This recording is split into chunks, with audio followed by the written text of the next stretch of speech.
So just after the president's speech, Trump's State of the Union or whatever you call it, uh, I mean, which people didn't like, didn't care about, and that's what they want because it's the corporations moving in. They're making the presidents more and more of these obvious figureheads, and it's just the way they have them using Twitter. It's accentuating this whole new age where they want you to feel like the corporations are the ones who are actually like doing you some good, not the government. Government's useless. But here we have Tower of Babel with the super blue blood moon, and who came up with this name, I don't know, but it's all Babel, like Babylon.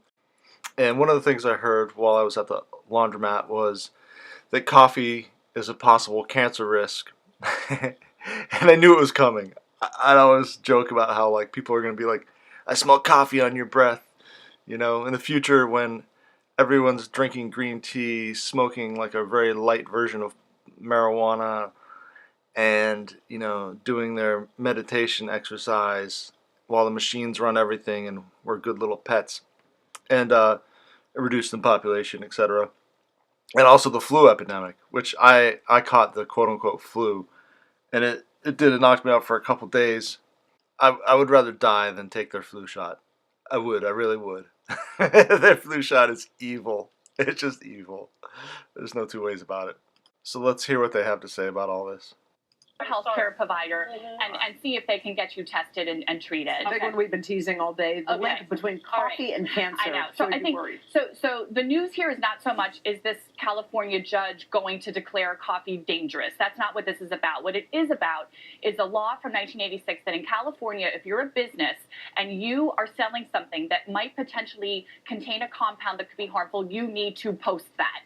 So in coffee, this compound happens to be something called acrylamide. Guess what, guys? It's everywhere. It's in French fries. It's in tobacco smoke. It's in household items. We don't know. There is absolutely no one saying that acrylamide in coffee necessarily can cause harm.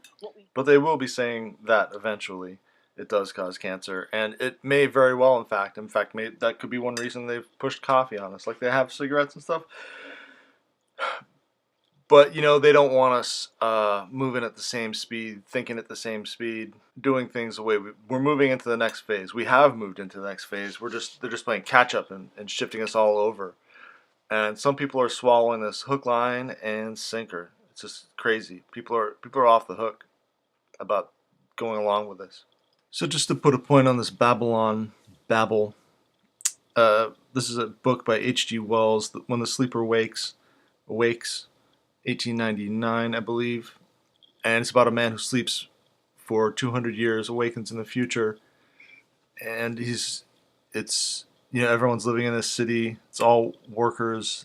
They watch television and everything. And this is like 1899. This is what things have been pretty much like in the 20th century. Everyone dresses in blue, like blue jeans, if you think about that. But it's also indicating the China thing. But they have these Babble machines that are everywhere in the city. They sound like radios, kind of. But so here we're talking about the Babble machine. I'm just going to run through the dimensions of it in the book. These newfangled Babble machines, don't they seem newfangled to you, eh? Easy to hear, easy to forget.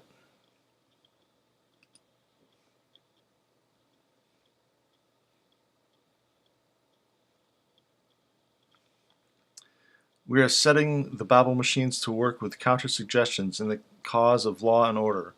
We must keep the grip tight, that is all.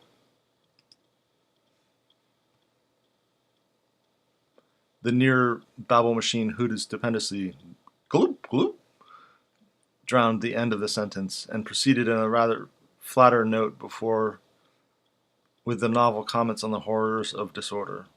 Law and order must be maintained, said the nearer Babble machine. I don't like 1984. I did not think, he began, and stopped abruptly. He went off at a tangent to ask for information about the Babble machines. For the most part, the crowd present had been shabbily or even raggedly dressed, and Graham learned that so far as the more prosperous classes were concerned, and all the more comfortable private apartments of the city were fixed Babble machines that would speak directly when a lever was pulled. The tenant of the apartment could connect this with the cables of any of the great news syndicates that he preferred,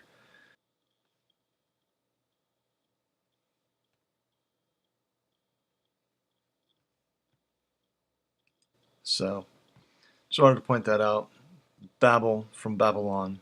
It's mainly what CNN is. It's a babble machine.